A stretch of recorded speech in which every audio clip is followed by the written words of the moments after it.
Et donc on va terminer avec Denis Père. On va terminer. Vous inquiétez pas, Denis, on a 22 minutes, hein, donc on a le temps de s'expliquer parce que donc Denis Père qui écrit un bouquin qui s'appelle Le contrat mondial. Vous me parlerez. Un peu compliqué le contrat, Denis. Hein, je dois je vais essayer de vous le faire en plus simple. Oui, mais je doute pas que vous me le ferez en plus simple. Oui. Mais ce qu'il y a de bien, c'est que c'est quoi? C'est les 30-40 dernières pages. Ouais. Et avant, c'est, alors, encore le dire d'un mot, c'est-à-dire Denis Père, le premier entrepreneur français qui a été se faire coter au Nasdaq et qui dit... On a complètement raté la mondialisation.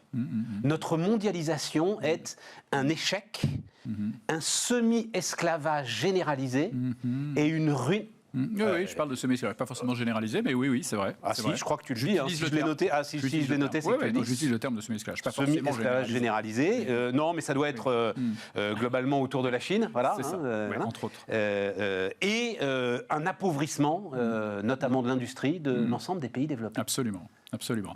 Ce constat, je l'ai fait au fil des ans, mais il m'est apparu évident en 2016. En fait, le choc, ça a été 2016. Ça a été l'élection de Trump, le Brexit, où on a vu cette révolte des classes populaires dans ces pays qui est totalement corrélée effectivement aux délocalisations. Ça a même été prouvé par un certain nombre de scientifiques, j'en parle dans le livre, un économiste du MIT qui s'appelle David Autor, qui a montré que les counties, les circonscriptions américaines qui avaient le plus voté pour Trump étaient celles qui avaient été le plus touchées par les délocalisations vers la Chine. Donc il y a vraiment une corrélation très très directe. Et puis c'est mon expérience aussi de développeur de solutions de stockage d'énergie qui m'a ouvert les yeux. Où effectivement, moi je connaissais la mondialisation heureuse. Moi j'ai passé 30 ans à développer des sociétés. Business Object, c'est la mondialisation heureuse. Mais c'est la mondialisation heureuse, bien sûr, et qui a là aussi... C'est un jeune entrepreneur français qui se retrouve... Mais il y a eu cette mondialisation heureuse dans des pays qui ont des règles similaires. Les pays développés ont tous la même histoire. Ils ont 150 ans d'histoire industrielle, donc à peu près 150 ans d'histoire sociale et 50 ans d'histoire environnementale. Donc ils ont les mêmes règles, ils ont les mêmes normes. Et puis vous avez les pays émergents, les pays en développement, qui eux ont démarré leur industrialisation il y a très peu de temps, il y a 20, 30 ou 40 ans. Et donc on ne peut pas s'attendre à ce qu'ils aient des normes sociales aussi riches, aussi sophistiquées, aussi élaborées, et donc les coûts qui vont avec. Parce que quand on a des normes élevées, on a des coûts élevés. Il y a une corrélation directe aussi entre le taux horaire de main-d'œuvre et par exemple le niveau de dépenses sociales, ce que je montre dans le livre. Par exemple, la Chine aujourd'hui, on est à des taux horaires de l'ordre de 5 € de l'heure, quand en Europe de l'Ouest et aux États-Unis, on est à 30. Et le niveau de dépenses sociales dans le PIB en Chine, d'après l'OCDE, c'est une estimation, mais c'est de l'ordre de 8%.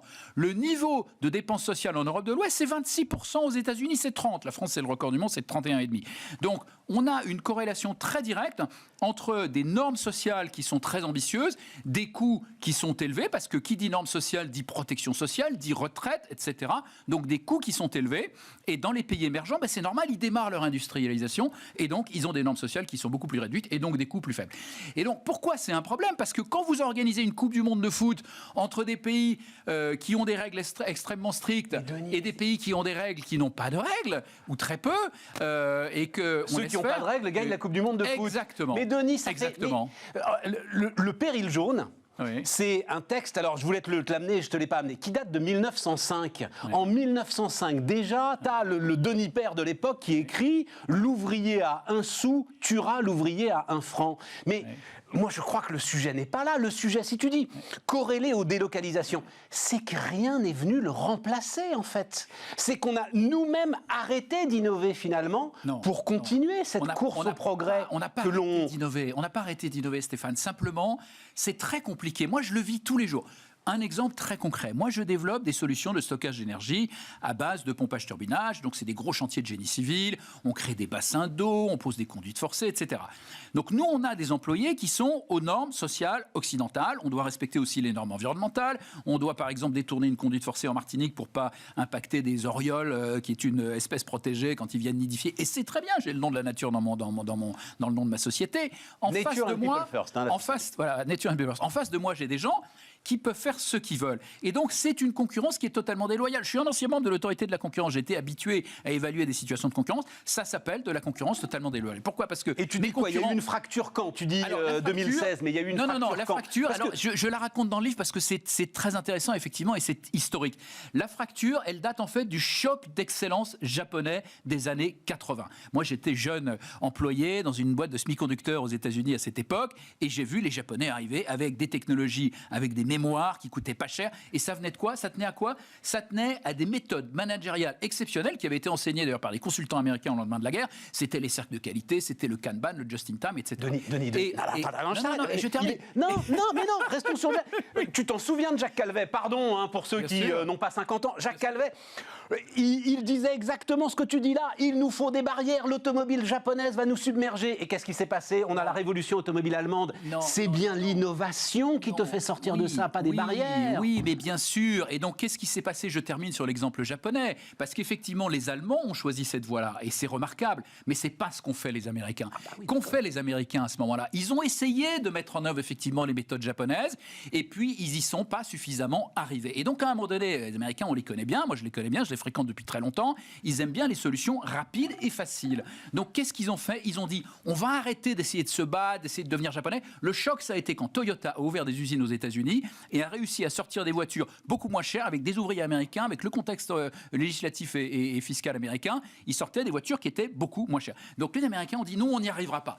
On n'y arrivera pas. Parce qu'effectivement, la bonne réponse, c'était de lutter sur l'excellence. Donc, qu'est-ce qu'ils ont fait? Ils ont dit, on va aller chercher, pour baisser les coûts, on va aller chercher de la main-d'œuvre pas chère au Mexique. Et ils ont fait le NAFTA. Donc, là, les multinationales américaines... Voilà, c'est ta grande théorie. C'est les multinationales américaines ont embrouillé, les responsables politiques en leur disant, on n'a pas le choix, il faut qu'on délocalise. C'est documenté, c'est historique, c'est de l'histoire aujourd'hui. J'en parle dans le livre, tout est archi-documenté. Ah oui, mais c'est passionnant. C'est une histoire absolument passionnante. Et donc, les multinationales américaines, effectivement, ont monté un groupe qui s'appelle USA NAFTA, avec des captains dans chaque État. Donc, dans le Massachusetts, il y avait GE parce que c'était leur État, etc. Et ils sont allés convaincre, effectivement, les politiques que la solution, le futur de l'industrie, c'était d'aller chercher de la main-d'œuvre pas chère au Mexique. Et ça a été compliqué. Les syndicats, évidemment, se sont battus. Les syndicats américains, ils avaient un peu de mal parce qu'ils n'étaient pas très crédibles. Il y avait eu des problèmes de corruption. Et puis, ils n'avaient pas les mêmes moyens. Ils étaient face à un rouleau compresseur, effectivement, du lobbying des multinationales américaines, qui ont convaincu d'abord les républicains. C'était George Bush père. Ça a été repris par Clinton, qui s'est laissé convaincre que c'était une très bonne idée. Il semble que Clinton, en fait, ce qu'il voulait, c'était freiner l'immigration. Il se disait, les Mexicains vont se développer, ils vont avoir des salaires plus élevés, donc on aura moins d'immigration. C'était ça le rationnel. Et c'était pas idiot, sauf que c'est pas du tout. C'est un sujet dont on va parler. Mais sauf que c'est, alors malheureusement pas du tout ce qui s'est passé, parce que les salaires au Mexique sont restés extrêmement bas pour des questions souvent de corruption, de syndicats, etc. Donc les salaires sont restés extrêmement bas. Les normes sociales se sont pas développées. Il y a eu des délocalisations massives qui ont vidé le Middle West, qui était la Rust Belt, qui était le berceau de l'industrie américaine.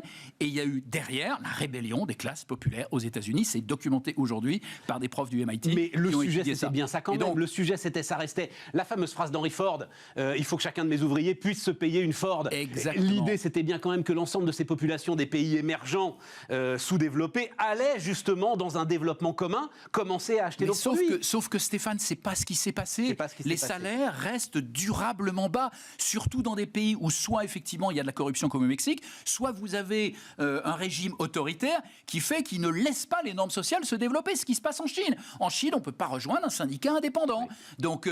Donc les ouvriers, ils acceptent les conditions qui ne sont pas terribles. Ils ont des salaires qui ne sont pas toujours payés et les recours sont misérables. Ils doivent commencer par payer 2 mois de salaire pour aller au prud'homme et ça n'aboutit que dans 30% des cas, etc., etc. Il y a de très nombreuses histoires dans le livre. Tout ça est archi documenté. Et donc, effectivement, le pari, c'était que ces pays allaient émerger, allaient petit à petit rattraper notre niveau de développement, mais ça ne se fait pas immédiatement. Il a fallu 150 ans pour arriver au stade où on en est. Je dois dire, là, des régimes dans autoritaires. La réflexion libérale de comptoir qui peut être la mienne, c'était l'idée, à partir du moment où il y a davantage d'enrichissement, forcément, à un moment, il y a une aspiration démocratique, et forcément, à un moment, ces gens-là nous rejoignent. Sauf que, force est de constater que, pas du tout. Alors voilà, ça peut être le cas. En même temps, ça peut être le cas, mais les grandes villes chinoises aujourd'hui ont le niveau de vie des grandes villes européennes. On ne sent pas, mis à part à Hong Kong, on ne sent pas de printemps chinois.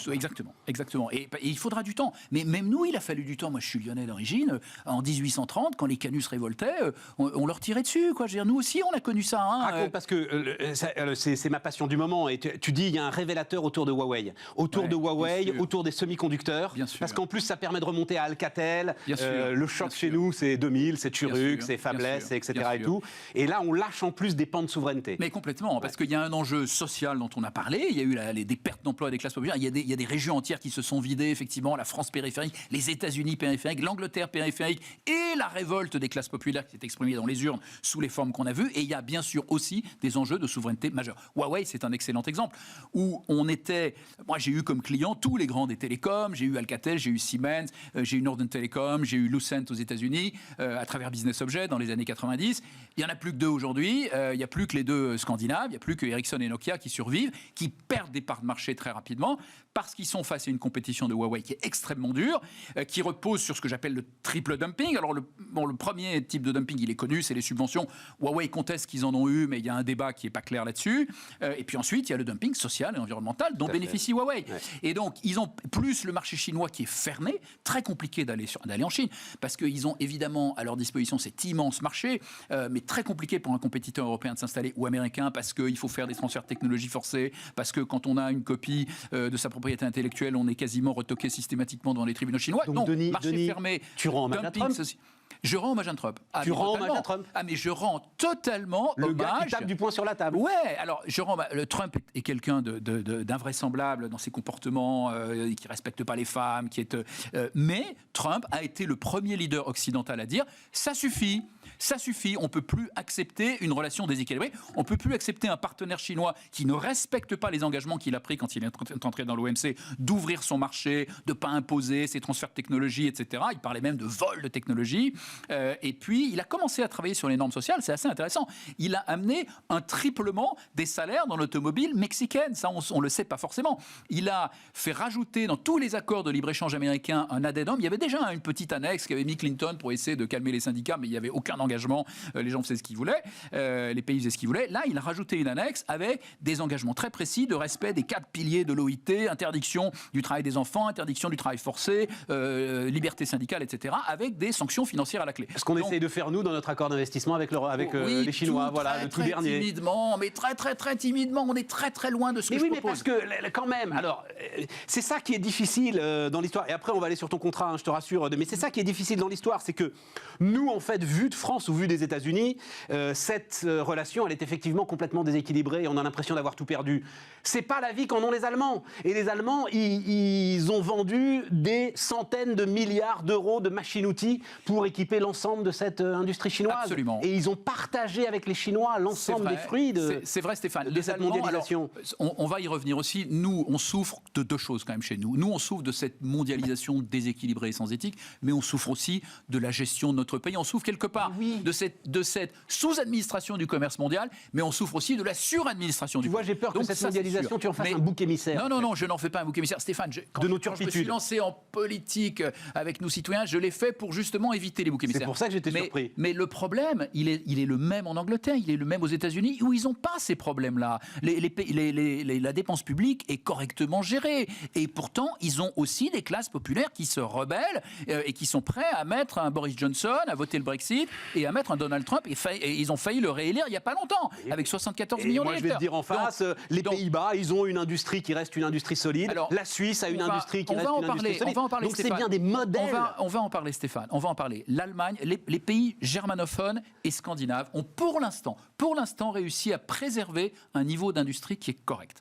Mais les Allemands sont en train de se réveiller actuellement. Le réveil allemand, ça a été l'acquisition de KUKA AG il y a 2 ans.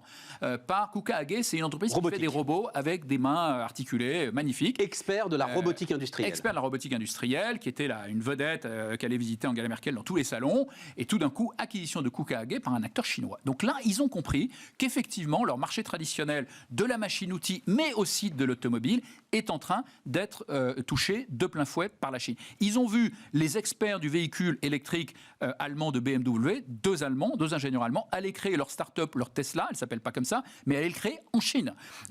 Donc, ils ont vu que tout d'un coup, effectivement, ils allaient être face à une concurrence qui était extrêmement sérieuse. Ils sont en train de voir arriver des véhicules électriques chinois qui sont 30 à 40% moins chers. Pourquoi ils sont 30 à 40% moins chers? Pour une seule raison. Parce que l'ouvrier chinois, il est payé 5 € de l'heure, quand l'ouvrier allemand, il est payé 30 € de l'heure. Quand il y a 50% de main-d'œuvre dans la fabrication d'une automobile, ce qui est encore le cas aujourd'hui, bien que ce soit extrêmement robotisé grâce à KUKA, eh bien, il y a tout de suite un avantage concurrentiel de 30 à 40% en faveur du fabricant chinois. Et ça peut plus continuer. Parce que les conséquences outre les conséquences sociales, les conséquences stratégiques sont colossales. On n'a pas fini sur Huawei. Je termine rapidement. Vas-y, Sur parce Huawei, que les panneaux photovoltaïques m'intéressent beaucoup. Mais bien sûr aussi, sur Huawei, qu'est-ce qui se passe?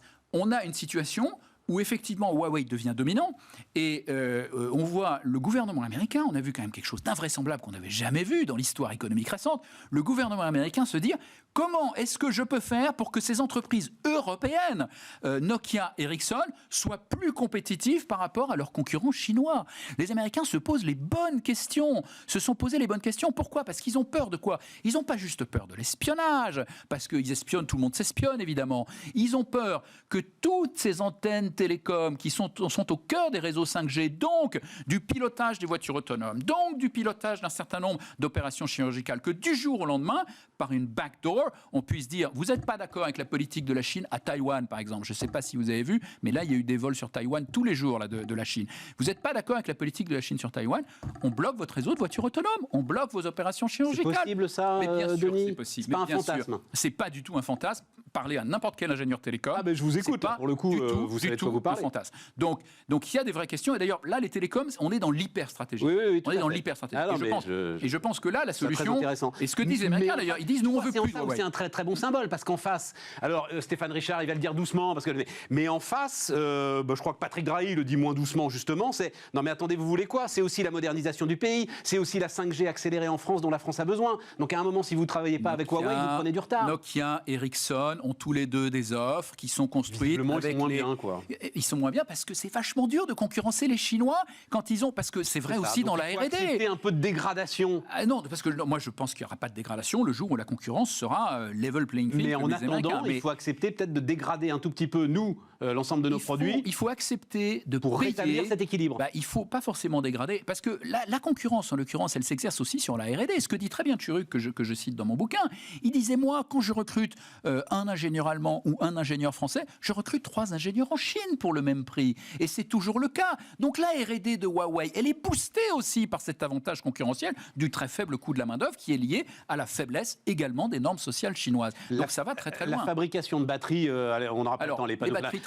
Un concentré des travers de la mondialisation actuelle. Bien sûr. Ça commence au Congo, en RDC, avec des gamins qui travaillent dans les mines pour 25 centimes d'euros de l'heure, sans gants, sans masque, sans casque, des mines qui s'effondrent, on ne va pas les chercher. Les adultes, c'est pareil. Ensuite, ça continue en Chine. 80% du cobalt est raffiné en Chine, avec des normes sociales qui sont un peu meilleures, mais pas bien meilleures. Donc, sur toute la ligne, effectivement, on a un process qui est pas du tout conforme à nos normes. Mais on est au cœur de nos contradictions parce qu'il faudrait... Ces fameuses terres rares, en fait, elles ne le sont pas. Il suffirait qu'on rouvre nous-mêmes quelques mines. Tu dis que les Américains y réfléchissent. Absolument. Alors, le cobalt n'est pas une terre rare, mais c'est pas très grave. C'est un matériau rare. Mais il y en a d'autres. Voilà, non, mais sur les terres rares, c'est un vrai sujet. Il y a 17 composants qui ne sont pas si rares d'ailleurs. Simplement, pour les extraire, il faut de la croûte terrestre, il faut effectivement manipuler énormément de terre, donc c'est très polluant. Donc les Américains avaient 50% du marché des terres rares dans les années 80. Aujourd'hui, les Chinois ont 90% et tiennent la dragée haute à tous les Occidentaux. Il faut ouvrir les mines. Donc, mais on ne peut pas ouvrir des mines avec des différentiels de normes pareils. On ne peut pas. Les mines américaines qui fonctionnent aujourd'hui sont subventionnées par le DoD, par le département de la défense américain. Subvention dans l'Est, puisque c'est une question de souveraineté. Alors, c'est ce que voulait faire Montebourg. Moi, je veux pas subventionner, parce que subventionner, c'est Big Brother qui décide qui sont les champions. Moi, je veux recréer un environnement concurrentiel, que les meilleurs gagnent. Et je dis simplement, effectivement, et c'est le contrat mondial, je dis simplement sur les industries stratégiques, ça concerne effectivement aussi les mines et les matériaux rares, je dis sur les industries stratégiques qui sont au cœur des infrastructures essentielles, donc tout ce qui est télécom, médical, énergie, automobile, transport en général, je dis là, il faut un environnement concurrentiel, il faut arrêter la concurrence déloyale. Donc on ne peut plus continuer à utiliser le coût de manœuvre comme un différentiel dans la concurrence. Et donc comment ça veut dire alors, quand on a 5 € de main-d'œuvre en Chine pour fabriquer une voiture électrique, et quand on a 30 € en Occident, eh bien, le véhicule chinois, il va rentrer en recalculant le coût de la main-d'œuvre et en le ramenant à 30 €, tout simplement. Level playing field, que le meilleur gagne. Et ça, uniquement. Et alors, après, ce que je dis, c'est la compensation, parce que je parle de compensation plutôt que de taxe, je dis cette compensation sociale. Oui, parce que c'est pas une taxe. de parler taxe. Tout ton combat anti-fiscal, là, c'est je suis pas anti-fiscal, déchiré. Il faut qu'il y ait des taxes. Non, mais c'est parce qu'il y a une différence fondamentale. Une taxe, c'est pour lever des moyens pour un État, pour mener une politique. Là, en l'occurrence, c'est une compensation qui vise juste à rétablir la concurrence, une concurrence loyale. Donc, cette compensation, effectivement, elle doit être réaffectée, selon moi, à 50% vers le pays d'origine pour l'aider à converger. Pour les pays pauvres, 100%, versés à des ONG, parce que c'est compliqué quand on verse à des États, Denis, et dans nos pays, cette idée, pour aider les zones... Ça s'appelle la TVA sociale. Ça s'appelle la TVA sociale et ça s'appelle la taxe carbone aux frontières. Oui, si on la prend les taxe normes, carbone, si on prend les normes environnementales. la taxe carbone aux frontières, effectivement, c'est une très bonne idée. Ou la TVA sociale, on peut l'appeler comme ça si on veut aussi. Mais ça doit s'appliquer à une vaste zone de libre-échange. Ça ne peut pas être une réponse nationale, même pas, je pense, une réponse européenne. Ah, de toute façon, ça, tu n'y arrives pas. Enfin, tous voilà. ceux qui ont essayé n'y arrivent pas. Voilà, il faut une réponse à l'échelle des pays développés qui ont des environnements, des normes sociales et environnementales qui sont similaires et qui veulent organiser un vaste marché où la concurrence s'exerce, où l'excellence s'exprime, où Nokia se bat contre Ericsson, mais avec les mêmes règles, avec les mêmes armes et pas de façon déséquilibrée comme c'est le cas aujourd'hui avec des compétitions. Bon alors, je le dis d'un mot pour ceux qui auront envie de... Mais ce que tu résumes, et alors merci d'ailleurs, effectivement, de manière très très simple, c'est beaucoup plus élaboré que ça, Oui, voilà, beaucoup plus détaillé, Voilà. c'est un vrai job, il y en a pour 30 pages. Mais alors, juste, il nous reste 2 minutes, ça veut dire, finalement, le déclic sur tout ça, qui est évidemment passionnant, c'est peut-être la crise démocratique que traversent aujourd'hui nos sociétés développées qui va à un moment faire que... Parce qu'il faudrait que les dirigeants arrivent à se rassembler là-dessus, ils n'y arrivent pas. Moi, je pense qu'ils vont y arriver, Stéphane. Ils vont être obligés. Regarde ce qui se passe, par exemple, avec la Chine. Trump essaye de se battre tout seul. Dit, c'est inadmissible, il faut arrêter, ils nous piquent nos technologies, ils n'ont pas les mêmes normes, etc. Il arrive à pas grand-chose. Biden arrive. Biden dit, en fait, Trump, là-dessus, il avait raison. Il ne le dit pas comme ça, mais c'est tout comme. Mais enfin, c'est tout comme. Il l'accepte. Et il dit, maintenant, moi, je veux une alliance des démocraties sur ce sujet-là. Il faut qu'on se rassemble. Nous, les démocraties qui avons les mêmes valeurs, on doit se rassembler autour de ces idées. Alors, il ne va pas aussi loin que ce que je propose pour l'instant. C'est dommage, il va peut-être y venir. Pour l'instant, il demande juste à la Chine de respecter ses engagements pris quand ils ont rejoint l'OMC. Et il veut simplement rassembler les démocraties autour de ça. Je pense que l'étape d'après, c'est le contrat mondial. C'est de dire, maintenant, on va aussi parler de normes sociales et environnementales. Mais alors, tu as des passages passionnants sur Ricardo, alors on va pas rentrer là-dedans, mais c'est très très intéressant. Il aurait fallu que j'invite Jean-Marc Daniel pour en parler avec toi. Voilà, le fan absolu de Ricardo. Mais on est d'accord, c'est le libre-échange. Le libre-échange qui est au cœur de la paix mondiale, qui est au cœur du développement des hommes. Stéphane, le libre-échange, je suis un fan absolu du libre-échange. Bon, voilà. Je suis un fan absolu du libre-échange quand les règles du jeu sont les mêmes pour tous. Quand on organise une Coupe du Monde de foot avec des règles différentes pour chacun des joueurs, là, je suis plus d'accord. Et par contre, je suis d'accord pour continuer à commercer avec ces pays. Il le faut pour la stabilité du monde, pour la paix du monde, pour le développement des pays émergents. Bien sûr qu'il faut continuer à les aider. Bien sûr qu'il faut continuer à commercer avec eux. On en a besoin. On a besoin aussi pour la prospérité de nos industries. Donc c'est ce que je propose dans le contrat mondial. Voilà, c'est écrit en toutes lettres. Le monde développé ne peut pas se contenter de se barricader. Absolument. Voilà. Absolument. Merci de l'avoir noté. Merci. Denis Père était notre dernier invité sur Bismart. Les amis, demain c'est Aurélie Planex et nous, on se retrouve lundi.